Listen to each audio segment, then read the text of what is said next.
pertanyaan sederhana bisa lihat. Apakah lapangan pekerjaan mudah atau sulit? Apakah kebutuhan pokok murah atau mahal? Lihat beberapa rekaman. Kebutuhan pokok di Indonesia itu bisa menyerap sampai lebih dari 50% pengeluaran keluarga. Dan bila kita bandingkan dengan negara-negara lain di sekitar kita yang memproduksi kebutuhan pangan, kita tidak mendapatkan pendapatan yang cukup. Masalahnya harga berasnya mahal, harga gabahnya terus uangnya mana? Karena niaga kebutuhan pokok kita selama ini tidak dijadikan fokus untuk diselesaikan.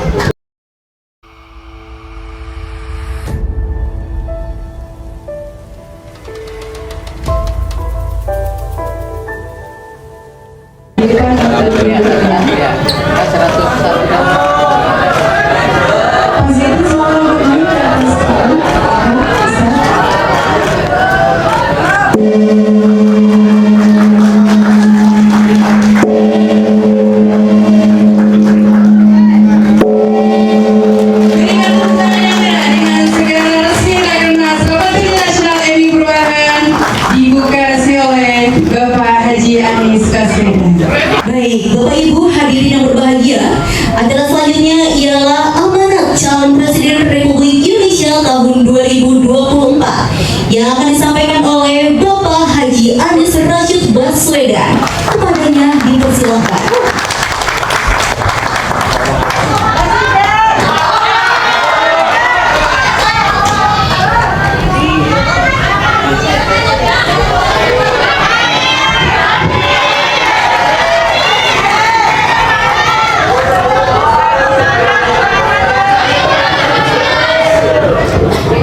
Assalamualaikum warahmatullahi wabarakatuh. Alhamdulillahirrahmanirrahim. Wassalatu wassalamu ala asrofil anbiya'i wal mursalin wa ala alihi wa ashabihi ajma'in. Amma ba'du. Yang saya hormati, yang kita semua hormati, Wakil Ketua MPR RI Bapak Dr. Ustadz Hidayatul Wahid. Beri tepuk tangan untuk beliau. Yang saya hormati Ustaz Dr. Zaidun Rasmin, yang kita banggakan, yang tadi sudah menyampaikan orasinya dengan penuh semangat, Ketua Umum MU Perubahan Bung Benny Pramula. Tepuk tangan sekali lagi untuk beliau. Ketua Penasehat MU Perubahan Dr. Iwan Ba'adilah. Yang saya hormati juga Sekjen MU Perubahan Bapak Abdurrahman. Mana Bapak Abdurrahman? Kiai Komarudin, kemudian Pak Ari Ansori yang saya hormati, khusus dari Solo datang ke sini. Kemudian Ketua Perempuan MU Perubahan Ibu Umi Atmo Winjoyo. Boleh tepuk tangan untuk beliau. Lalu para korwil MU Perubahan dan perempuan MU Perubahan seluruh Indonesia yang hadir di sini. Tepuk tangan buat semuanya. Kalau tadi disampaikan oleh Bung Benny bahwa saya diminta memberikan semangat, rasanya di ruangan ini sudah membara sebenarnya. Malah saya yang menyerap semangat dari ruangan ini, karena semua yang hadir tampak penuh antusiasme. Perubahan ada di depan mata, tapi dia belum datang, dia belum tuntas. Kita harus perjuangkan sampai tuntas. Jadi kita harus bekerja menyongsong takdir. Kita harus ikhtiarkan. Masih ada 78 hari lagi perjalanan ke depan, dan 78 hari ini adalah jalan yang harus kita lewati dengan kerja keras. Jadi kalau hari ini dikatakan ada rapat kerja, insya Allah sesudah ini semua kerjanya akan bisa menjangkau seluruh. Dan pilihan yang diambil, saya ingin garis bawahi, bukan sekedar pilihan tentang orang, tapi pilihan tentang gagasan. tentang perubahan. Karena yang diusung adalah gagasan. Kita menginginkan Indonesia yang lebih setara, Indonesia yang lebih adil, Indonesia yang lebih memberikan kesempatan kepada semua. Dan itu bisa dikerjakan lewat perubahan yang konstitusional. Perubahan konstitusional kapan terjadinya? Kesempatannya hanya dibuka 1 hari. Hanya dibuka 1 hari. Hanya pada tanggal 14 Februari 2024. Itulah hari yang dibuka untuk melakukan perubahan secara konstitusional. Dan jamnya pun tidak lama. Pencoblosan dimulai jam berapa?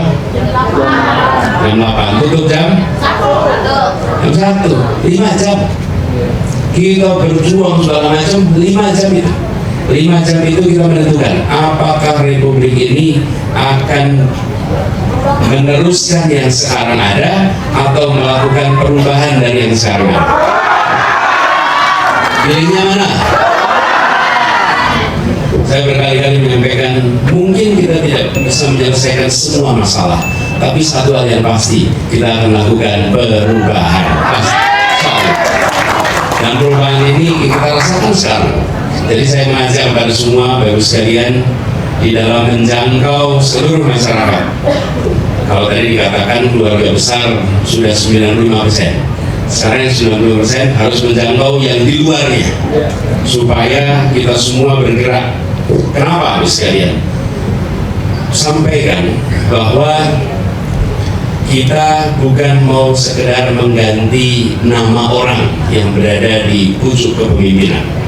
Karena kalau nama orang memang periodenya sudah akan habis, tidak bisa diperpanjang. Betul? Pertanyaannya, apakah kebijakannya akan diperpanjang? Apakah kebijakannya akan diteruskan? Karena itulah kita memilih melakukan pertanyaan-pertanyaan sederhana, Bapak sekalian. Apakah lapangan pekerjaan mudah atau sulit? Apakah kebutuhan pokok murah atau mahal? Pertanyaan-pertanyaan seperti ini yang perlu diajukan, yang kemudian kita mengajak pada perubahan, dan kita menyaksikan sekalian. Jadi saya kalau boleh nanti sempatkan lihat beberapa rekaman. Kebutuhan pokok di Indonesia itu bisa menyerap sampai lebih dari 50% pengeluaran keluarga. Dan bila kita bandingkan dengan negara-negara lain di sekitar kita, mereka hanya di bawah 25%. Jadi kita hampir 2 kali lipat. Sementara yang memproduksi kebutuhan pangan kita tidak mendapatkan pendapatan yang cukup. Bila harga beras mahal, tapi uangnya sampai ke petani, saya yakin ibu-ibu di sini ikhlas. Betul nggak? Ikhlas.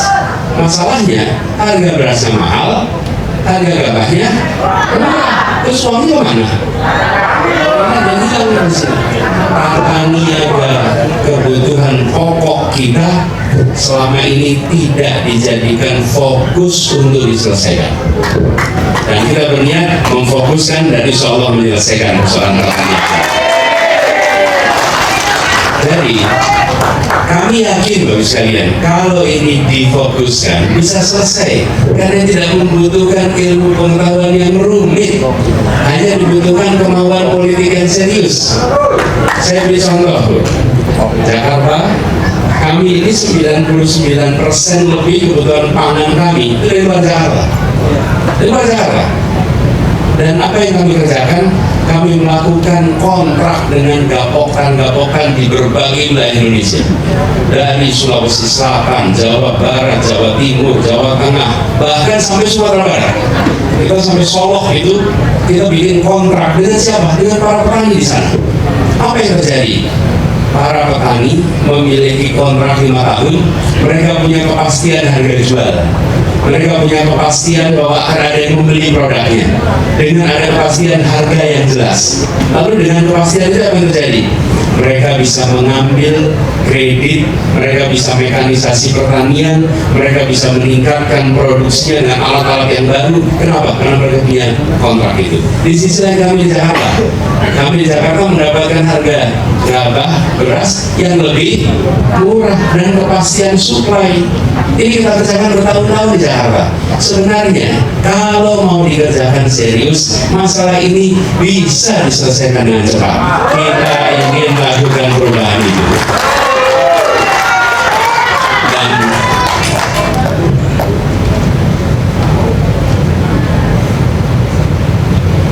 Dan ketika kita mengerjakan ini semua, kelompok-kelompok petani membentuk koperasi, dan begitu koperasi dijadikan sebagai ujung tombak, apa yang terjadi?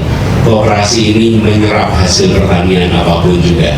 Ketika petani membutuhkan uang jangka pendek, mereka bisa mendapatkannya dari koperasi. Hari ini sebanyak sekali petani kita yang semula punya lahan, lalu biaya produksi meningkat, pinjamnya kepada siapa?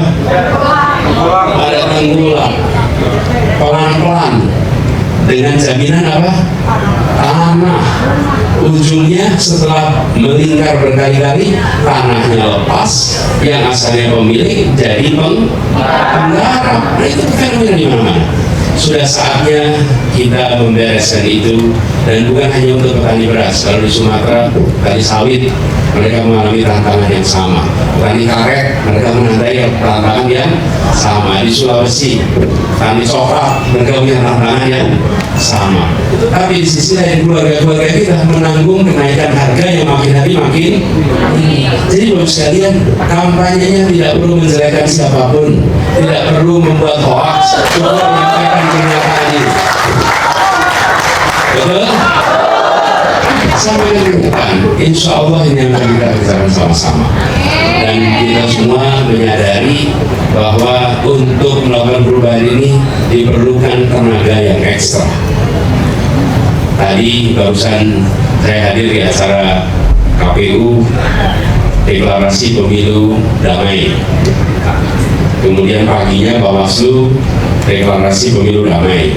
Lalu saya sampaikan, kedamaian itu tidak ditandai dengan tiadanya konflik. Kedamaian itu ditandai dengan hadirnya rasa keadilan. Jadi, kalau tidak ada rasa keadilan, jangan harap ada kedamaian. Kalau di situ ada kecurangan, jangan harap ada kedamaian. Sulit sekali menghadirkan keadilan, kedamaian dalam ketidakadilan. Karena itu syaratnya damai adalah ada rasa keadilan. Dan inilah yang harus kita hindari sama-sama. Jangan sampai nanti ada kecurangan. Bapak Ibu sekalian, bantu menjaga. Jadi minimal saksi luar. Siap jadi saksi luar? Pantau itu, laporkan, berisik kalau ada yang melakukan pelanggaran itu. Takutnya pada apa Bapak Ibu? Takutnya ketahuan. Betul tidak? Apa sih definisi dosa itu? Itu dia, sesuatu yang tidak ingin diketahui oleh Jadi Ibu sekalian, insya Allah ini perjuangan yang luar biasa. Saya ingin sampaikan terima kasih karena keluarga besar Perserikatan memilih tidak diam, memilih untuk turun tangan langsung, memilih untuk terlibat langsung, memilih untuk memperjuangkan. Dan saya merasa dapat kehormatan bersama dengan Gus Imin untuk mengusung gagasan ini ke depan, dan insya Allah kita dimudahkan perjuangan. Kalau amin yang keras. Insya Allah amin. Jadi kita nantinya berharap diingat cuma 5 jam waktunya, dan 5 jam itu menentukan 5 tahun ke depan. Betul ya? Tapi menuju 5 jam ini masih ada 78 hari. Yuk 78 hari ini kita jangkau semua. Kita betul-betul menyampaikan ajakan perubahan ini. Dan pertanyaan sederhana yang tadi saya sampaikan itu aja yang diulang-ulang, karena itulah yang sebetulnya menjadi pertanyaan utama yang dihadapi oleh keluarga-keluarga di seluruh Indonesia. Dan kami berharap MU perubahan ini nantinya akan bisa mengukur kinerjanya dengan baik. Ini semua gerakan perencanaan yang baik itu harus diikuti dengan pemantauan dan kendali yang baik. Kendali yang baik akan menghadirkan ujungnya keberhasilan mencapai target. Tapi bila perencanaan baik tanpa pengendalian, maka dia akan berhenti di buku perencanaan. Karena pengendalian itulah yang paling penting. Pengendalian itu artinya apa? Semuanya terkendali sesuai dengan rencana. Nah, keluarga besar di Perserikatan ini sudah terbiasa dengan manajemen yang rapi, sudah dengan manajemen yang tertib.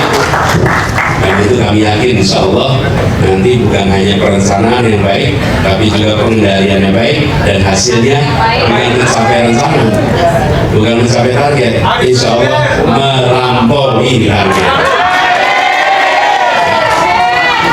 Jadi saya berharap ini semua nanti bisa bergerak. Terima kasih sekali pada semua yang memilih hadir. Ini kami membayangkan seperti disampaikan tadi, ini adalah iuran semuanya. Ada iuran tenaga, iuran pikiran, iuran harta, iuran uang, iuran semuanya. Ini adalah gerakan. Insya Allah semua iuran itu nanti dibalas dengan pahala yang berlipat. Dan insya Allah ibu bapak semua di sini bisa menyampaikan kepada diri sendiri dan anak cucu pada saat 14 Februari 2024 Indonesia ada kesempatan melakukan perubahan. Ibu bapak bukan menjadi bagian yang menonton, tapi bagian yang menggerakkan perubahan. Terima kasih, salam hangat untuk seluruh keluarga, salam hangat untuk tetangga, dan seluruh keluarga besar Perserikatan dimanapun berada. Sampaikan salam hormat kepada semua. Insya Allah perubahan akan didatangkan pada kita semua. Assalamualaikum warahmatullahi wabarakatuh. Waalaikumsalam.